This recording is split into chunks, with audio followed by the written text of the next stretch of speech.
আসসালামু আলাইকুম এভরিওয়ান। আমি আয়েশা, আশা করছি সবাই ভালো আছেন। আজকে আমি আপনাদের নতুন একটি রেসিপি দেখাবো। রেসিপিটি হচ্ছে স্প্যাগেটি। তো এখানে আমি স্কুইড নিয়েছি। স্কুইডে সামান্য পরিমাণের সয়া সস এবং ওয়েস্টার সস মিলিয়ে এটাকে খুব সুন্দর করে ভাত দিয়ে মাখাবো। সাথে হাফ টেবিল চামচ গোলমরিচের গুঁড়া নেব, তাহলে টেস্টটা আরও সুন্দর বাড়বে। এবং মাখাতে মাখাতে আপনাদের একটা কথা বলছি,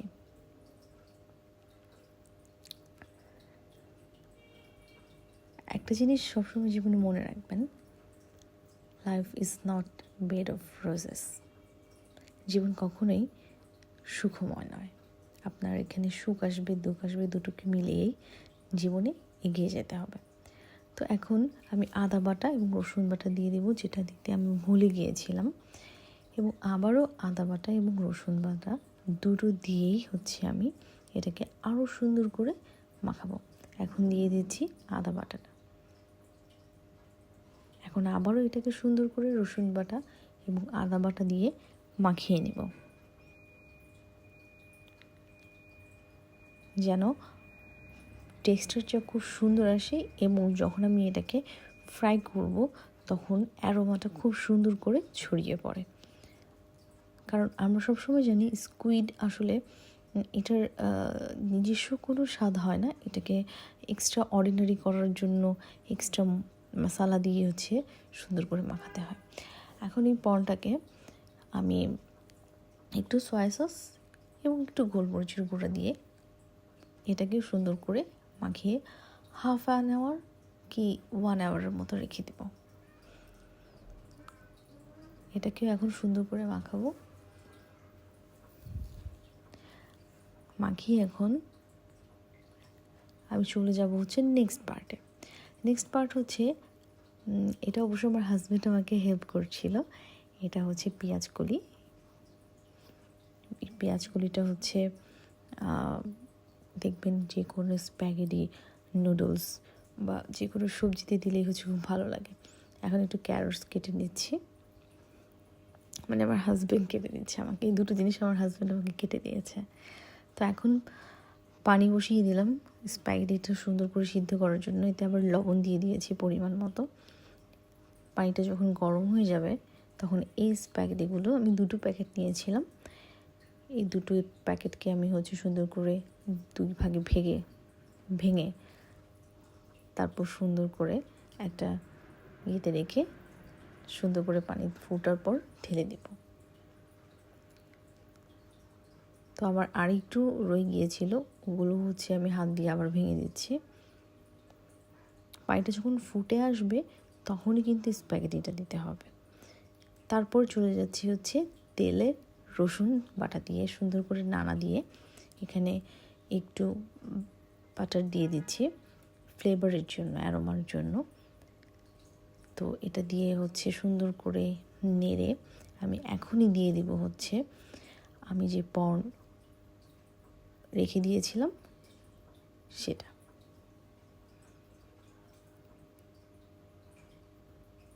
এইটা এখন দিয়ে দিচ্ছি। এটাকে দিয়ে এখন সুন্দর করে নাড়া দিব, নাড়া দিয়ে একটু ভেজে নেব। এরপর স্কুইডের পার্ট, ওটাও সুন্দর করে এভাবে দিয়ে ওটাও সুন্দর করে এইভাবে নাড়া দিয়ে কিছুক্ষণ ভেজে নেব, যেন এর মধ্যে যে আমি সয়া সস দিয়েছি, ফিশ সস দিয়েছি, এই সসগুলোর অ্যারোমা এবং রসুন বাটা আটা বাটা দিয়েছি, ওগুলোর জন্য অ্যারোমাগুলো সুন্দর করে ছড়ায়। এই যে এখন স্কুইডগুলোও দিয়ে দিচ্ছি। স্কুইডগুলো দিয়ে দেওয়ার পর দেখবো যে সামান্য পরিমাণ পানি বের হবে। ওই পানিটার মধ্যেই স্কুইড এবং পর্ন দুটোই সুন্দর করে হয়ে যাবে। এবার সুন্দর করে নাড়া দিতে দিতে এটা হতে হতে সুন্দর করে হতে থাকবে।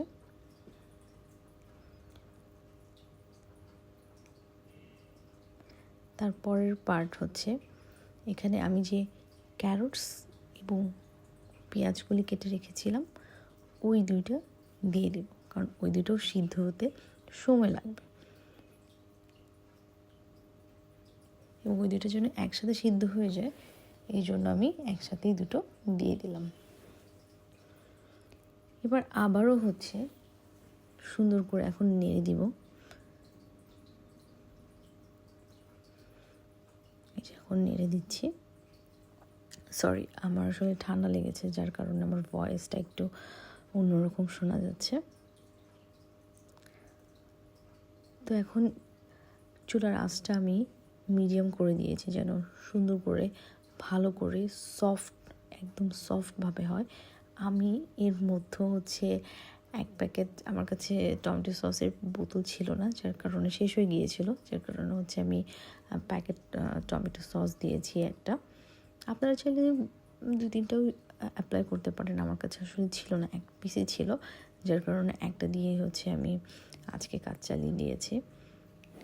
তো এখন যতক্ষণ না পর্যন্ত এগুলো ভাজা ভাজা হয়ে আসবে, মানে পানিগুলো শুকিয়ে যে লাল হয়ে যাবে, ততক্ষণ পর্যন্ত ওয়েট করতে হবে আমাকে।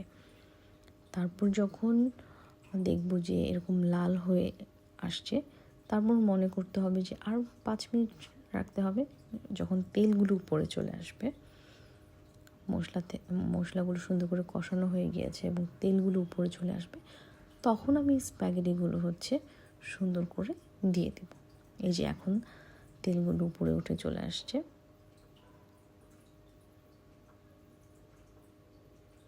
এখন আমি স্প্যাগেটিগুলো, ভুলে গেছি, এখন কাঁচামরিচগুলো দিয়ে দেবো। আমি কেটে রেখেছিলাম, এটা এই পর্যায়ে দিতে হবে, তাহলে এটার যে ফ্লেভার সেটা সুন্দর করে অনেকক্ষণ স্টে করবে। তারপর একটু লবণ প্রয়োজন ছিল, তার জন্য একটু লবণও অ্যাড করে দিয়েছি। এখন আবার সুন্দর করে নেড়ে দিচ্ছি।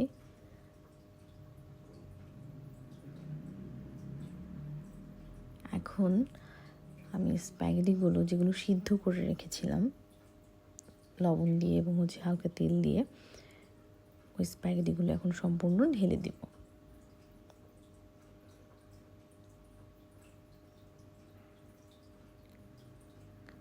এখানে একটা কথা বলি, এখানে একটা জিনিস মনে রাখতে হবে। আমার স্প্যাগেটিটা নামানোর পর হচ্ছে আমি এটাকে একটু ওয়াশ করতে ভুলে গিয়েছি। ওয়াশ বলতে হচ্ছে পানিতে একটু ভিজিয়ে ধুতে ভুলে গিয়েছি। যদি একটু পানি দিয়ে ছড়িয়ে ধোয়া যায় না, তাহলে হচ্ছে স্প্যাগেটিগুলো লেগে যায় না। স্প্যাগেটিগুলো হচ্ছে সুন্দর করে ঝরঝরা হয়ে থাকে। এখন না মিক্স করব সব কিছু একসাথে।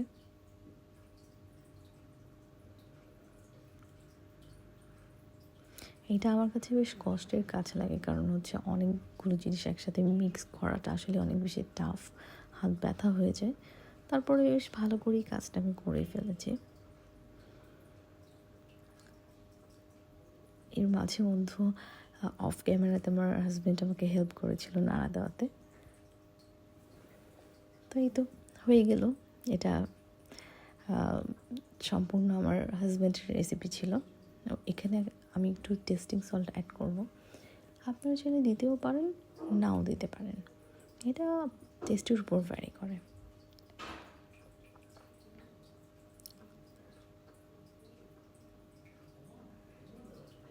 যেমন আমার ভালো লাগে তাই আমি হচ্ছে অল্প হালকা করে দিয়েছি। এটা এখন কমপ্লিট। এখন সুন্দর করে প্লেটে নিয়ে খেয়ে ফেলবো। এটা হয়ে গেল আমার মজাদার সি ফুড স্প্যাগেটি।